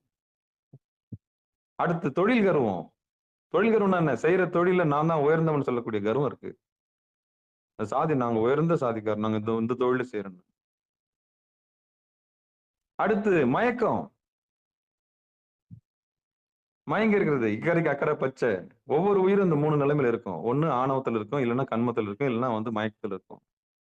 இந்த 3த்தையும் கடந்து போய் தன்னறிவு பெறணும். அந்த தன்னறிவு பெறுவதற்கு தான் குருநாதர் வேணும். அந்த குருநாதர் இருந்தா தான் இப்பவும் கிடைக்கும். இதெல்லாம் குருவர்களும் திருவருளும் இருந்து தான் வாய்க்கும். அத்தனையும் கிடைச்சி ஒழுக்கத்துமா இருந்து கடைசியில இவ்வளவு ஸ்டெப் எல்லாம் அனுபவிச்சு சமாதிக்கு வந்துட்ட பிறகு அட்டமா சித்தின்னு ஒண்ணு இருக்குதுன்னு சொல்லி திருமூலர் சொல்றாரு. அதுல என்ன சொல்றாருன்னா, நமக்கு 8 வகையான சித்திகள் கிடைக்கும். சித்தின்னா நம்ம அப்பாவுக்கு செகண்ட் ஒய்ஃப் இல்ல, அவங்க இல்ல. நம்ம அம்மாவுக்கு தங்கச்சி இருக்காங்கல்ல, அவங்க இல்ல. அவங்க சித்தி, சின்னம்மா அவ்வளவுதான். இது சித்து. சித்துக்கள் என்ன? திடகாத்திரமான சித்தம் உள்ளவர்கள் சித்தர்கள். அது என்ன திடகாத்திரமான சித்தம்? சித்தத்துல தெளிவு உள்ளவங்க. அதான் சித்தர்கள். ஒரு சித்தம் உள்ள வந்ததுன்னா திட சித்தம் கொள்வார்கள். திட சித்தம்னா அதுல உறுதியா இருப்பாங்க. அதுக்கு வடிவம் கொடுத்துருவாங்க. அதுதான் சொன்னேன் நானு. சுருங்குதல், விரிதல், பெருத்து கனமாதல், லேசாதல், வேண்டியதை பெறுதல், விரும்பியதை மேற்கொள்ளல், வசியமாக்குதல், மேற்கொள்ளுதல், வேறொரு கொள்ளுதல். வேற்றொருகள்னா உடம்பை மாத்தக்கூடிய எண் வகை சாதனைகள். அணிந்து அடைய பெற்று தணிந்து நின்று தாபித்தல் நிலைப்பெற செய்தல். இப்படி அட்டமா சித்தி நிறைய இருக்குது. பண்ணலாம். தன்னைத்தானே சுருக்கிக்குவாங்க, தன்னைத்தானே விரிச்சுக்குவாங்க, அப்படியே குண்டாக்கிடுவாங்க, லேசாயிடுவாங்க, வேண்டியதை பெறுவார்கள், விரும்பியதை மேற்க. இதெல்லாம் எங்க எங்க வாய்க்கும்? சாமியோட திருவடியில வாய்க்கும். இதெல்லாம் கிடைக்கும். சாமி நம்ம கொடுத்து பாப்பாரு. சாமி நான் கனவுல பறக்கிறேன் சாமி அப்படின்னு சொல்லுவாங்க. சாமி ஒரு ரோட்ல நடந்தே போயிட்டு இருந்தேன் சாமி, ஒரு டிரான்ஸ்பாரம் எதுல வருது சாமி, அந்த டிரான்ஸ்பாரத்துக்குள்ள நான் பூந்து போறேன் சாமின்னுவாங்க. அப்ப என்ன அர்த்தம்? சூட்சுமத்துல தேகத்துல அவங்க வெற்றி பெற்றாங்க. தவம் பண்ண கூடும் இதெல்லாம். சாமி நேர்ல பட்டா கரண்ட் ஷாக் அடிக்கும்ல, ஆனா நான் டிரான்ஸ்பாரத்தையே கடந்து நான் போறேன் சாமி, ஆனா எனக்கு ஒண்ணுமே ஆகல சாமி அப்படின்னு என்ன அர்த்தம்? மேலான கதிக்கு வந்துட்டீங்க. உங்க சூட்சும உடல் எல்லாத்தையும் கடந்து வந்துருச்சு. ஆமா, தூலத்துல இருந்து சூக்குமத்துக்கு வரீங்க, சூக்குமத்துல இருந்து சூட்சுமத்தை பிடிக்கிறீங்க, சூட்சுமத்துல இருந்து சாமியோட தேகத்துல இரண்டரை கலக்குறீங்க. ஆத்ம அனுபூதி கிடைக்கும். இத்தனை தேகங்களை நீங்க கடக்கணும். சொப்பனம், சுழுத்தி, நனவு, கனவு, இது எல்லாம் அவஸ்தைகள். நல்ல குருநாதரோட கேட்டு தெளிவடையணும். நனவுன்னா என்ன, கனவுன்னா என்ன, சொப்பனம்னா என்ன, இந்த உயிர் படுற அவஸ்தைனா என்ன. தேல் கட்டணும், தேல் கட்டுச்சுன்னு சொல்லிட்டு உடனே எழுந்து அலறுவீங்க தூக்கத்துல. நல்ல வேலைடாப்பா, கனவுல கொட்டுச்சு தேலு, நனவுல கொட்டிருந்தா என்ன ஆயிருக்கும்? ஆனா கதறி இருப்பீங்க. உங்க பக்கத்துல எழுப்பி ஏய் ஏய் என்ன என்ன கத்துற என்ன கத்துறன்னு ஓடியாருவாங்க. அப்பா கனவுல தேல் கட்டுச்சுப்பா, இல்ல நெஜத்துல கொட்டின மாதிரி நான் அலறிட்டேன்பா அப்படின்னா, அது சாமி அந்த வினைய சுருக்கிட்டாரு, அவ்வளவுதான். அப்ப நேர்ல நடந்திருந்தா என்ன நடந்திருக்கும்? ஆனா ஆக்ஷன் நடந்துருச்சு. உள்ள பதறிட்டீங்க. உடனே அந்த அம்மா என்ன அம்மாவும் அப்பா உடனே கேக்குறாங்க என்னடி ஆச்சுன்னு. அப்பா தேல் கடிச்சிச்சுப்பா, இந்தான்பா கையிறு பாக்குறேன். அந்த அளவுக்கு வலி வேதனை எங்க அனுபவிச்சீங்க? கனவுல அனுபவிச்சீங்க. அப்போ சூட்சுமத்துல சாமி முடிச்சு வைக்கிறாரு எந்த வினைய? ஐயா ஒரு லாரியில இருந்து விழுந்துட்டங்க ஐயா, ஒரு வண்டி மோதி. அப்ப என்ன அர்த்தம்? அதெல்லாம் கருணையினால சூட்சுமத்துல முடிக்கிறார் சாமி. நிஜத்துல உன்னால தாங்க முடியாதுன்னு வினை நுட்பங்களை பார்த்து. இது சரணாகதம் அடைஞ்சவங்களுக்கு சாத்தியம். இல்லைன்னா விதிவசம் ஆகட்டும்னு விட்டுருவார் சாமி. இல்லைன்னா விதிவசம் ஆகட்டும்னு விட்டுருவாரு. அதுபடியே நடக்கட்டும், அப்படியே ஆகட்டும்னு சொல்லுவார் சாமி. நீங்க பணிஞ்சு அழுது கதறிட்டீங்கன்னா மேட்டர் முடிஞ்சு போச்சு. அப்ப பெருசா வர்றத தலைக்கு வந்தது தலைப்பாகையோடு போகும். தலைக்கு வந்தது தலைப்பாகையோட. அப்ப எதுனா நடந்ததுன்னா நீங்க திங்க் பண்ண வேண்டியது இப்படிதான் திங்க் பண்ணணும். இவ்வளவு நாள் பூஜை பண்ணது என்ன எண்ணத்தை கண்டான்னா உன்னை உயிரோட வச்சிருக்கிறார், போதாதா? எவ்வளவு பெரிய கேடு வரக்கூடிய அந்த கேடு வர சூழல்லாம் உன்னை காப்பாத்திருக்காரு, அது போதாதா? அது சாமி உணர்த்துவார். இந்த உணர்த்துவார். நிறைய கதைகள்லாம் கேள்விப்பட்டிருப்பீங்க. போக வேண்டிய பிளைட் லேட் ஆயிடுச்சுன்னா காரணம் என்ன? போய் அது எங்கன்னா மாட்டி விழ போகுதுன்னு அர்த்தம். அதான் தடுக்கிறாரு. என்னோட பெருங்கரணை எண்ணி வியக்கிறோம் நம்ம. அப்ப நமக்கு வேண்டாம் அதெல்லாம். இருந்தாலும் நான் அந்த சாப்டர் அந்த அட்டமா சித்தின்ற போட்டதுனால இதை நான் சொல்லிதான் ஆகணும் இல்லையா? அப்போ பணிந்து என் திசையும் பரமனை நாடி துணிந்தன் திசையும் தொழுது எம்பிரானை அணிந்தன் திசையினும் அட்டமா சித்தி தனிந்தன் திசை சென்று தாபித்தவாறு. நிச்சயம் கிடைக்கும். நிச்சயம் எல்லாருக்குமே கிடைக்கும். பரிசு உண்டு, பரிசு உண்டு, எல்லாருக்கும் உண்டு. ஒரு குறிப்பிட்ட நபர் சித்தர்கள் மட்டும் இல்லை, எல்லாருக்குமே இந்த பரிசு அட்டமா சித்தி உண்டு. ஆனா இது இயல்பா நடந்துட்டு இருக்குது, உங்களுக்கு தெரியல.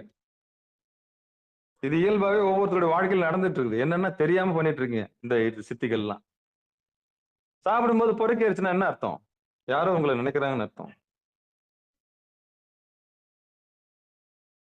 அப்போ ஏதோ அதுல நீங்க தெளிவா இருக்கிறீங்கல்ல, டெலிபதி உங்களுக்கு வேலை செய்யுது இல்ல. சில பேருக்கு முக்காலமும் தெரியும். ஒவ்வொரு விஷயம் ஒவ்வொருக்கும் ஒவ்வொரு தேகத்துக்கும் ஒரு விதமான சூட்சுமம் தெரியும். சில பேருக்கு பேச தெரியும் தூரத்துல இருந்து. இப்படி நிறைய சொல்லிட்டே போலாம். அதனால சின்ன சின்ன விஷயங்கள் குறி சொல்ல ஆரம்பிச்சிருவாங்க சில பேர். அது நமக்கு தேவையே இல்லை. அப்ப அட்டமா சித்தி நமக்கு வேணுமா? வேணும். சாமி கொடுத்தா அது வேணாம்னு சொல்லக்கூடாது. ஆனா எதுக்கு பயன்படுத்தணும் தெரியுமா? திருவடி அடையறதுக்கு பயன்படுத்தணுமே தவிர, இந்த உலக விஷயத்துக்கு அதை பயன்படுத்தக்கூடாது. அப்போ எம்பெருமானுடைய திருவடியை தான் நோக்கமா வைக்கணுமே தவிர, இந்த அட்டமா சித்தியை நோக்கமா வச்சு நிறைய பேர் சித்தர்கள் ஆனவங்களும் இருக்காங்க. சொன்னா சிரிக்க கூடாது நீங்க. செம்ப வந்து பொண்ணாக்குறேன்னு ஒருத்தன் சொன்னான்னு வச்சுங்களேன், அவங்ககிட்ட எவ்வளவு கூட்டம் இருக்கும் தெரியுமா? இந்த பொற்கொள்ளர்கள் எல்லாம் கேள்விப்பட்டிருப்பீங்க. ஏம்பா அவர்கிட்ட போங்கப்பா, பித்தளை எத்தனை பொண்ணு தங்கமா மாத்துறாருப்பா, ஏதோ ஒரு மூலிகை ஒண்ணு தடவுறாரு தங்கமா, நான் எத்தனை பேர் கியூல நிப்பான் தெரியுமா? இன்னைக்கு நிறைய கோஷ்டி இருக்குது, விளம்பரம் வேற பண்றான் செம்ப பொண்ணாக்குறேன்னு. வணக்கங்க ஐயா, நான் இங்க இருந்து பேசுறேங்க ஐயா. இந்த மாதிரி இவ்வளவு வச்சிருக்கிறேன் ஐயா, எனக்கு இந்த கலையை மட்டும் சொல்லி கொடுங்க ஐயா.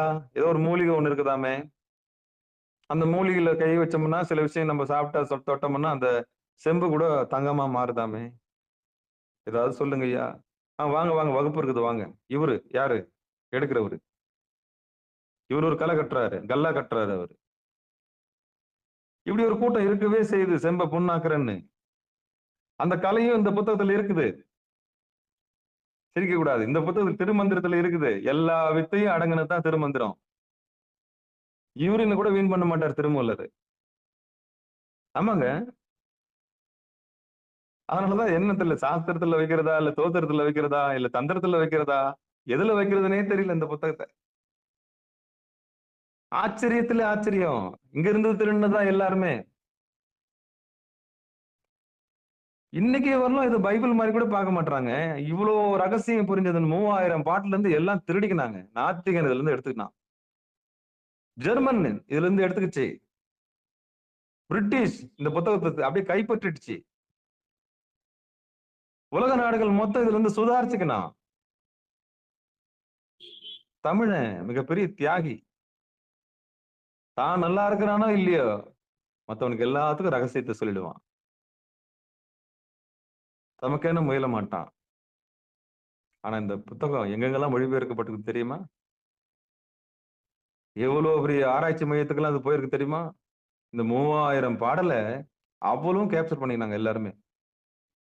சூட்சமம், அவ்வளவும் சூட்சமம். நமக்கு தெரியல அதனுடைய மகத்துவம். நமக்கு தெரியல. ஜெர்மன் நம்முடைய வேதங்களை அவன் வச்சிருக்கிறான். அவன் தாத்பரியத்தை என்ன பண்றான், அவன் செஞ்சு பார்க்கணும்னு ஆசைப்படுறான். உலக நாடுகள் எல்லாமே நம்முடைய பொக்கிஷங்களை வைத்திருக்கின்றன. அதற்கு வேறு மதிப்பு கூட்டப்படுகிறது. அவர்களுக்கு வேறு கடவுள் சாயத்தை பூசுகிறார்கள். அது கிறிஸ்தவர்களாக இருந்தாலும் முகமதியர்களாக இருந்தாலும் எல்லா ரகசியங்களும் நம்மிடமிருந்தே சென்றிருக்கிறது. நாம் உலக நாகரிகத்தின் தொட்டிலாக இருந்திருக்கின்றோம். மானுட வாழ்வியலுக்கு மிகப்பெரிய எல்லையை நாம் கொடுத்திருக்கின்றோம். அதான் தென்னாடுடைய சிவனையை போற்றி எந்நாட்டவருக்கும் இறைவா போற்றி தமிழில் அத்தனை மந்திரங்களும் ஒளிந்திருக்கிறது. இந்த ரகசியங்கள் நமக்கு தெரியவில்லை, நம்மால் பயன்படுத்த முடியவில்லை. மாற்று சமயத்துக்காரர்கள் இதை பயன்படுத்திக் கொள்கிறார்கள், மாற்று மதத்துக்காரர்கள் இதை பயன்படுத்திக் கொள்கிறார்கள். ஆனா நமக்கு அந்த மகத்துவம் தெரியல. இந்த ஒன்றுகொலாம் பாட்டு உதாரணத்துக்கு, அந்த ஒன்றுகொலாம் பாட்டே போதும். அந்த ஒன்றுகொலாம் பாடியே பாம்பு விஷத்தை தீர்த்த ஒரு முகமதியர் இருக்கிறாருன்னு சொல்லிட்டு ஒரு நீதிபதி செய்தி வெளியிட்ட செய்தியெல்லாம் உங்களுக்கு தெரியும். தன் வாழ்நாளில் அந்த ரிட்டையர்மெண்ட்டுக்கு அப்புறம் அந்த ஊருக்கு போய் எங்க ஊர்ல ஒரு மேஜிக் பண்ற அந்த முஸ்லீம் கிட்ட போய் கேட்டிருக்காரு அவர். ஐயா எனக்கு ரொம்ப நாள் கனவு, நானும் வந்த நாள்ல இருந்து பாக்குறேன், படிச்ச நாள்ல இருந்து அப்புறம் லாயர் ஆனேன், அதுக்கப்புறம் போயிட்டு நீதிபதி ஆனேன், நான் இந்த நீதிபதியா இந்த வீட்டுக்கும் வந்துட்டேன், எப்படிதான் அந்த பாம்பு வேஷத்தை நீங்க போக்குறீங்க அப்படின்னா, அது ஒண்ணு இல்லப்பா, உங்க தேவாரம் தான்ப்பா. எங்க தேவாரமா? ஆமா நாவுக்கரசர் இயற்றியது. என்ன பாட்டு? ஒன்று கொலாம். இந்த ஒரு சம்பவம் போதாதா? இந்த ஒரு சம்பவம் போதாதா விடத்தை நீக்கிறதுக்கு? பாருங்களேன். அப்ப நான் நம்பி இருக்கிறாரு அந்த முகமதியர் எதை? நம்ம நம்பல, அவ்வளவுதான். அவர் நம்பிட்டாரு. இந்த 10 பாட்டு பாடினா விஷம் போயிடும், அவ்வளவுதான். வரவங்களுக்கு எல்லாம் இந்த வேப்பில அடிக்கிற மாதிரி என்ன பண்ணிருப்பாரு, துவா கொடுக்குற மாதிரி ஏதோ மயில் பீலி வச்சு என்ன பண்ணிருப்பாரு. அப்போ சித்திகள்ன்றது நம்பிக்கையின் அடிப்படையில் சாமி மேல நம்பினது. அப்ப யாரை நம்பணும்? முதல்ல இறைவன் நம்பணும். நம்ம எல்லாம் 2 கட்டம், நபும் சகம். ஆம்பளையும் இல்ல, பொம்பளையும் இல்ல. அத டிசிஷன் எடுக்க தெரியாதவங்க நம்பலாம். ஏன்னா நல்லது கெட்ட தெரியல இல்லையா? அது வரைக்கும் நம்ம அலி. நம்ம நினைச்சுக்கிறோம் ஆம்பளைன்னு, நம்ம நினைச்சுக்கிறோம் பொம்பளைன்னு. இல்லவே இல்லை. யாரெல்லாம் புருஷனை தெரிஞ்சுக்கலையோ, யாரெல்லாம் படைத்தவனை தெரிஞ்சுக்கலையோ, யாரெல்லாம் படைத்தவனுக்கு பணி இல்லையோ, அவங்க எல்லாம் ஒருபோதும் ஆண் தன்மை அடைய முடியாது. அப்ப அவங்க தான் ஆம்பளை. அந்த யாரு உண்மையை தெரிஞ்சுக்கிறாங்களோ அவங்க தான் தைரியசாலி, அவங்க தான் ஆம்பளை. யார் சத்தியத்தை கடைபிடிக்கிறாங்களோ, யார் திருவடியை தெரிஞ்சு ஒழுகிறார்களோ அவங்க தான் ஆம்பளை. மத்தவங்க எல்லாம் பேடுதான். அறியாமையில தானே இருக்கிறோம். இதான் ரகசியம். அப்போ உண்மை தெரிஞ்சவங்க, இப்போ எவ்வளவு பெரிய உண்மை இது. அப்போ முகமது அவரை வெற்றி பெற்றார் இல்லையா? எப்படி வெற்றி பெற்றார்? அந்த பாம்பு விஷத்தை நீக்கினார் இல்லையா? அப்போ அவர் நம்பினாரு, நம்ம நம்பல, அவ்வளவுதான். 18,400 சொச்ச பாட்டு இருக்குது. ஏதாவது ஒரு பதிகம் மனப்பாடம் பண்ணிக்கினா கூட போதும். நான் சொட்டுணை வேதியன் மனப்பாடம் பண்ணி வச்சிருக்கேன். ஏன்னா திருநாவுக்கரசருக்கு கொடுத்த மாதிரி எனக்கு கொடுங்க சாமி, இக்கட்டான சூழ்நிலை வந்தாலும் என்னை காப்பாத்துங்க சாமி, நான் அதை எப்பவுமே பாடிட்டு இருப்பேன். அப்புறம் கற்றாங்க எரியும் போய் பாடி ஏதாவது ஒன்று, ஒரு பதிகத்தை ஒரே ஒரு பதிகம் மந்திரம், அதுவே மந்திரம். அந்த மந்திரம் நம்ம கொண்டு போய் கரெக்டா சாமிகிட்ட சேர்த்துரும். இங்க உச்சரிப்புல சாமி பாக்குறதே இல்லை. நீ எவ்வளவு அன்பா பாடுறது தான் முக்கியம். அப்போ நமக்கு அட்டமா சித்தி எல்லாம் வேணாம். ஆனா வேணும். எப்படி வேணும்? சாமி கொடுத்தா நம்ம எதையும் வேணாம்னு சொல்லக்கூடாது. ஆனா சமர்ப்பிக்கணும், திருவடிக்கு சமர்ப்பிக்கணும். என்ன சித்திகள், என்ன உங்களுக்கு ஆற்றல் கிடைச்சாலும், எவ்வளவு பெரிய பேர் கிடைச்சாலும், எவ்வளவு புகழ் கிடைச்சாலும் அதை யார்கிட்ட ஒப்படைக்கணும்? சிவார்ப்பணம். சிவார்ப்பணம். இது என்னுடையது இல்ல, என் குருநாதர் எனக்கு கொடுத்தது. என் குருநாதர் யாரு? சாமி. மானுட சட்டை தாங்கி வந்தது யாரு? என்னை பக்குவப்படுத்தினது யாரு? என்னை வழிநடத்தினது யாரு? என்னை பெத்தெடுத்தது யாரு? அப்போ வரிசையா பாருங்க, நன்றிக்குரியவங்களா மாறுங்க. ஒருபோதும் ஏன் நீ காலால் உதைக்க கூடாது. நமக்கு யாரெல்லாம் வாழ்க்கை சொல்லிக் கொடுத்தா அத்தனை பேரையும் மனமாற நன்றி சொல்லுங்க. ஆமா, நன்றி சொல்லுங்க. ஏன்னா நம்மள இந்த நிலை கொண்டாந்தாங்க இல்லையா? அத்தனை பேருக்கு நன்றி சொல்லுங்க. எத்தனை சித்திகள் இருந்தாலும் அவனுடைய திருவடி தான் நமக்கு நோக்கமா இருக்கணுமே தவிர, சித்திகள்ல என்ன பண்ணக்கூடாது, நோக்கம் போகக்கூடாதுன்னு சொல்லி, இது வரைக்கும் பொறுமையா இருந்த அத்தனை உள்ளங்களுக்கு மனமார்ந்த நன்றியை தெரிவிச்சுக்கிறேன். மீண்டும் ஒருமுறை அந்த பாடலை பாடி அந்த 8 சித்திகள் தமிழ்லயே சொல்லிடுறேன். சுருங்குதல், நிச்சயம் நம்மளை சுருக்கிக்கலாம். விரிதல், நம்மளை விரிச்சு எல்லாமே மனத்தினுடைய நுட்பம் தான். அலாவுதீன் அற்புத விளக்கு மாதிரிதான். நமக்குள்ளே எல்லாமே இருக்கு, தெரியாம இருக்கிறோம். அவ்வளவு ரகசியங்கள் இருக்கு. பெருத்து கனமாதல், நினைச்ச மாத்திரம் நம்ம உடம்ப வெயிட்டா மாத்திக்க முடியும். அப்புறம் ரொம்ப லேசா மாத்திக்கிறது, காற்றை போல நம்மளால என்ன பண்ண முடியும், இருக்க முடியும். அப்புறம் நினைச்சதை பெற முடியும். அப்ப விரும்பியதை செய்ய முடியும். இதெல்லாம் செயல் சுதந்திரம்னு சொல்லுவாங்க. இதுக்கு பேரு பரிபூர்ண சுதந்திரம் சாமி கொடுக்குறாரு. எப்ப கொடுக்குறாரு? திருவடி அடைஞ்சு அந்த உழைச்ச உழைப்புக்கு உண்டான கூலி கொடுக்குறாரு. ஆனா தேங்கிடக்கூடாது. வசியமாக்குதல், இதெல்லாம் ஏன் கொடுக்குறாரு தெரியுமா? நீ அதுல மயங்கி இருக்கியான்னு பாக்குறாரு. வசியம் கொடுப்பாரு. அப்புறம் உருவ மாற்றத்துக்கு உருமாறி வர்றதுக்கான வாய்ப்பு தராரு. இத்தனையும் கொடுத்தா நீ என்கிட்ட இருக்கிறியா இல்ல அம்பாள் கிட்ட போறியான்னு தான். இத்தனையும் வாச்சாலும் எனக்கு சாமி நீ தான் வேணும். மாணிக்க வாசகர் தான். அந்த பாட்டு தான் எனக்கு ஞாபகம் வரும். திருப்பியும் அந்த பாட்டு தான் எனக்கு ஞாபகம் வரும். நீ எத்த கொடுத்தாலும் சரி சாமி, எனக்கு அது வேணாம், அது எனக்கு வேணாம். எண்ணிலியாகிய சித்திகள் வந்தென எய்துவதாகாதே, என்னை உடை பெருமான் அருளீசன் எழுந்தருள பெரிலே. அவ்வளவுதான். அது போதும் சாமி, உங்க திருவடியே போதும். அதனால இதெல்லாம் வேணும். எப்ப வேணும்? திருவடி அடியார்களுக்கு பயன்படுத்தலாம், சமயத்துக்கு பயன்படுத்தலாம், சைவ சமயத்துக்கு பயன்படுத்தலாம், அடியார்களுடைய நோய் தீர்க்கறதுக்கு பயன்படுத்தலாம், நீங்க சொல்லுவாங்க, நீங்க தொட்டாலே போதுங்க அப்படின்னுவாங்க. நீங்க திருவடி வச்சாலே போதுன்னுவாங்க. ஆமா, சில தொட்டதெல்லாம் துலங்கும். சில அடியார்களுக்கு அந்த பக்குவம் இருக்கும். அக்கா வந்து போனாங்க, எங்க வீடு கலர்ச்சியா இருக்குன்னு சொல்லுவாங்க. ஐயா வந்து போனாரு, எங்க வீட்ல மலைச்சிருக்குன்னு சொல்லுவாங்க. இதெல்லாம் சித்திகள் தான். உங்ககிட்ட பேசினாலே என் மனம் பாரம் ஆயிடுச்சுன்னு சொல்லுவாங்க. பாரம் சாரி உங்ககிட்ட பேசினோனே என் மனம் பாரம்லாம் போயிடுச்சுன்னுவாங்க. இருக்க தானே செய்றாங்க. 10 நிமிஷம் பேசினா போதும். மொத்தத்தையும் உள் வாங்கிடுவாரு. நல்ல ஒரு ஆசான். அவ்வளவுதான். எம்ப்டி ஆக்கி லேசாயிடுச்சா? இப்ப எப்படி இருக்கு உடம்பு? அவ்வளவுதான்.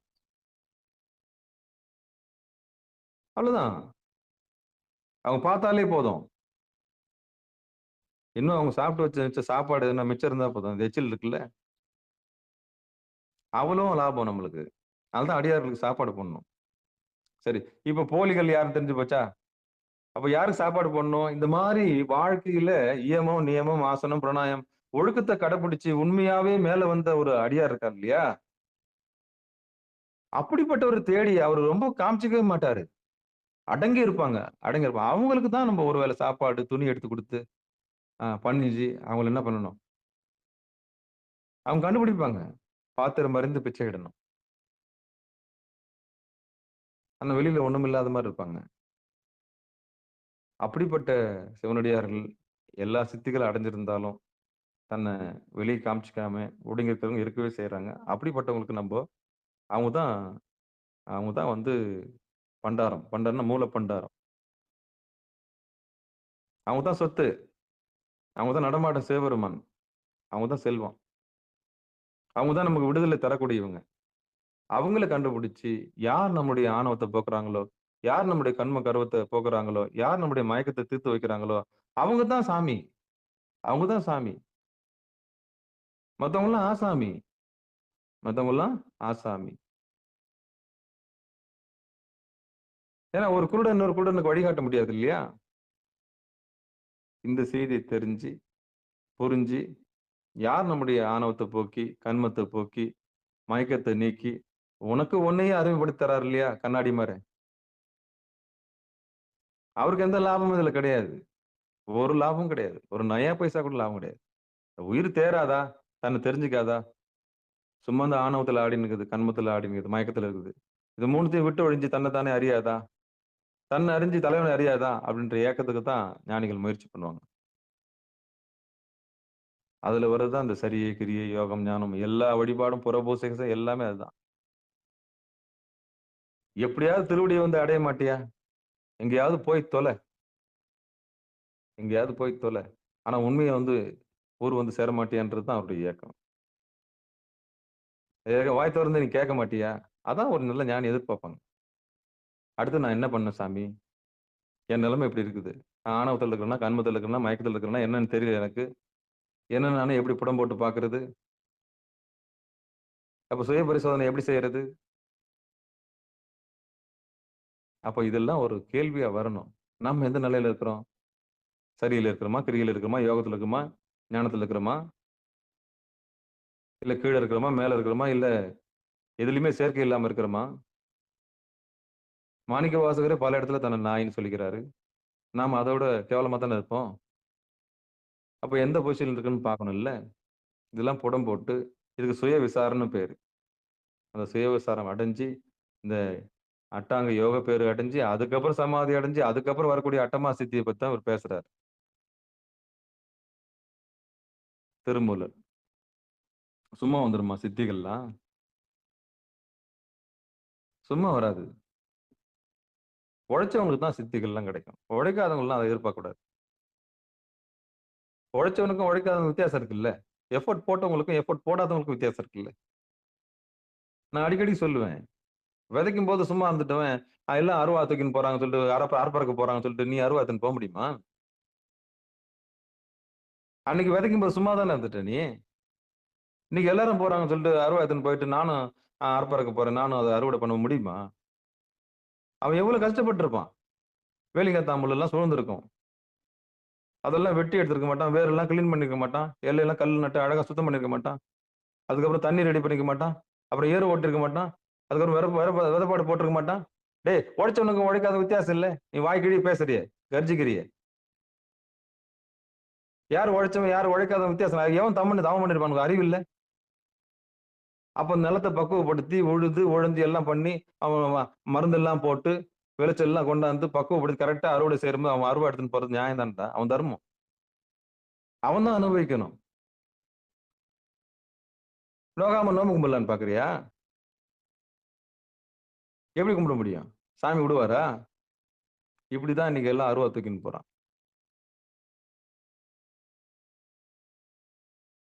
புது புது சாமியார்கள் கிடைச்சிருமா உடனே? அது எப்படி கிடைக்கும்? ரெடிமேட். உழைக்கணும். உழைச்சவங்களுக்கும் உழைக்காதவங்களுக்கும் வித்தியாசம் இருக்கு. சாமிக்கு நல்லா தெரியும் இது தாங்கும் இது தாங்காதுன்னு. தெரிஞ்சிடும், பேசும்போதே தெரிஞ்சிடும். இது ஆணவத்துல பேசுதா, கண்மத்துல பேசுதா, மயக்கத்துல பேசுதான்னு, இல்ல வயிற்று பொழப்புக்காக பேசுதா, இல்ல சோத்துக்காக பேசுதா, துட்டுக்காக பேசுதான்னு. நிறைய சொற்பொழிவாளர் இருக்கிறாங்க. அதான் சொன்னேன், கவர் இல்லாம பேச மாட்டாங்க சில பேர். இதுக்கப்புறம் அடையாளம் பாத்துக்குங்க. எவன் உத்தமன் நல்லா பாத்துக்குங்க. அன்பு இருக்கா பாருங்க, கருணை இருக்கா பாருங்க, பணிவு இருக்கா பாருங்க, கனிவு இருக்கா பாருங்க, மனமாற வாழ்த்தக்கூடிய ஆசீர்வாதம் பண்ணக்கூடிய எல்லாம் என்ன இருக்கான்னு பாருங்க. சொன்ன லட்சணங்கள்லாம் இருக்குதான்னு பாருங்க. அப்புறம் அவங்ககிட்ட போய் பணிஞ்சு என்ன பண்ணுங்க, வித்தை கத்துக்குங்க. அவ்வளவுதான் நான் சொல்லுவேன். சரி, இதுக்காரும் பொறுமையா இருந்த அத்தனை உள்ளங்களுக்கு மனமார்ந்த நன்றி சொல்லி வாழ்த்து சொல்லி நிறைவு செய்யலாம். திருச்சிற்றம்பலம், தில்லையம்பலம், அவ்வளவுதான். இந்த அட்டமா சித்தின்றது இவ்வளவுதான். 8 சித்திகள் இருக்கு. இதெல்லாம் உழைச்சவங்களுக்கு தான் உண்டு. உழைக்காதவங்களை பத்தி நமக்கு கவலை இல்ல. அப்படி வந்தாலும் இதுவும் நமக்கு தேவையில்லை. சிவனோட பெரும் கருணையை நம்ம திருவடி தான் நம்ம பாக்கியமா எண்ணணுமே தவிர, இந்த அட்டமா சித்திகளை மன வைக்கக்கூடாது. அடியான் ஒரு விண்ணப்பம் வச்சு, நிச்சயம் கிடைச்சா இதெல்லாம் பயன்படுத்தி அடியார்களுக்கு தான் பயன்படுத்தணுமே தவிர, மத்த எந்த விஷயத்துக்கும் இதை பயன்படுத்த மாட்டாங்கன்ற சொல்லி நிகழ்ச்சியை இனிதே நிறைவு செய்வோம். வாழ்த்து. மண்ணில் நல்ல வண்ணம் வாழலாம் வைகளும் எண்ணின் நல்ல கதிக்கு யாதும் ஒரு குறைவில்லை. கண்ணின் நல்லதும் கழுமல வளநகர் பெண்ணின் நல்லாளோடும் பெருந்தகை இருந்தது. தனம் தரும் கல்வி தரும் ஒரு நாளும் தலைவரியா மனம் தரும் தெய்வ வடிவம் தரும் நெஞ்சில் வஞ்சமில்லா இனம் தரும் நல்லெண்ண எல்லாம் தரும் அன்பர் என்பவருக்கே கணம் தரும் பொங்குடலால் அபிராமி கடைக்கண்களே. ஆறிரு தடந்தோல் வாழ்க, அறுமுகம் வாழ்க, வெற்பை கூறுசை தனிவேல் வாழ்க, குக்கூடம் வாழ்க, செவ்வேலேறிய மஞ்சை வாழ்க, ஆனைதன் அணங்கு வாழ்க, மாறிலா வள்ளி வாழ்க, வாழ்க சீர் அடியார் எல்லாம் வான்மிகில் வழாது பெய்க, மலிவலம் சுரக்க, மன்னன் கோன்முறை அரசு செய்க, குறைவிலாது உயிர்கள் வாழ்க, நான்மறை அரங்கல் உங்க நற்றவம் வேள்வி மல்க, மேன்மைகள் சைவ நீதி விளங்குக உலகமெல்லாம், மேன்மைகள் சைவ நீதி விளங்குக உலகமெல்லாம், மேன்மைகள் சைவ நீதி விளங்குக உலகமெல்லாம் என்று சொல்லி நிகழ்ச்சிக்கு வருகை தந்த அத்தனை உள்ளங்களுக்கும் மனமார்ந்த நன்றிகளை தெரிவித்துக் கொள்கிறோம். அன்பர்களுக்கு வணக்கம். நீங்கள் கேட்டுக்கொண்டிருந்ததும் பார்த்து கொண்டிருந்தும் சிகாரம் சைவ நெறி பாடசாலை என்கிற டெலிகிராம் சேனல் மூலம் ஒவ்வொரு நாளும் அதிகாலை 5:20 மணிக்கு திருநெறிய தமிழோசை என்கிற தலைப்பின் கீழே 12 திருமுறை பாராயணம் செய்து வருகிறோம். அந்த வகையில சிவபெருமானுடைய பெரும் கருணையினாலே திருமூல நாயனார் இயற்றிய திருமந்திரத்தை பாராயண முறையில் அல்லாமல் ஒவ்வொரு நாளும் ஒரு பாடலை சிந்தித்து வருகிறோம். அந்த வகையில் நம்முடைய நிகழ்ச்சிக்கு வருகை தந்துள்ள அத்தனை அடியார் பெருமக்களை பொன்னார் திருவடிகளையும் மீண்டும் ஒரு முறை மனமொழி மெய்களாலே வணங்கி நிகழ்ச்சியை நிறைவு செய்வோம். இன்று மாலை 6 மணிக்கு திருவடி பணிதல் என்கிற தலைப்பின் கீழே தவ பயிற்சி இருக்கிறது. அந்த பயிற்சியில் அடியார் பெருமக்கள் கலந்து கொள்ளும்படி பணிவன்போடு கூறி விடைபெறுகிறோம். நற்றுணையாவது நமச்சிவாயவே. நன்றிங்க. அனைவருக்கும் வணக்கம். திருச்சிற்றம்பலம், தில்லையம்பலம்.